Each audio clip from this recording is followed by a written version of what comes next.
মায়ের চেয়ে মাসির দরদ বেশি, একটা প্রবাদ হলেও ঢাকা রাজশাহীর সম্পর্কটা যেন ঠিক এমন সমীকরণেই এসে দাঁড়িয়েছিল। তবে শেষ পর্যন্ত মা ঢাকা আর মাসি রাজশাহী উভয়কেই পথ ছাড়তে হয়েছে ভারাক্রান্ত হৃদয়ে।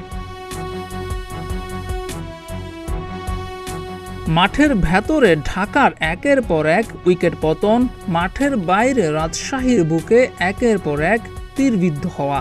প্রাণবায়ু যতক্ষণ ছিল ততক্ষণই পেতে হয়েছে কষ্ট। শেষ পর্যন্ত খুলনার অধিনায়ক মিরাজের ছক্কায় রাজশাহী পায় অক্কা। সমীকরণটাই এমন ছিল যে যদি খুলনা হারে তাহলে প্লে অফে যাবে রাজশাহী। খুলনার আবার জয় ছাড়া কোনো বিকল্প ছিল না। আর এমন ম্যাচে ঢাকা হয়তো চেয়েছিল শেষটা জয় দিয়ে রাঙাতে, কিন্তু ঢাকা রাজশাহীর চাওয়া পাওয়ার হিসাব পাল্টে দিয়ে বিশাল জয় নিয়ে ম্যাচ শেষ করে খুলনা। বিপিএল রাজশাহী এবং খুলনার এখন 12 পয়েন্ট। তবে পয়েন্ট সমান হলেও দুই দলের রান রেটে এগিয়ে আছে খুলনা, তাই রাজশাহীকে বিদায় নিতে হচ্ছে গ্রুপ পর্ব থেকেই।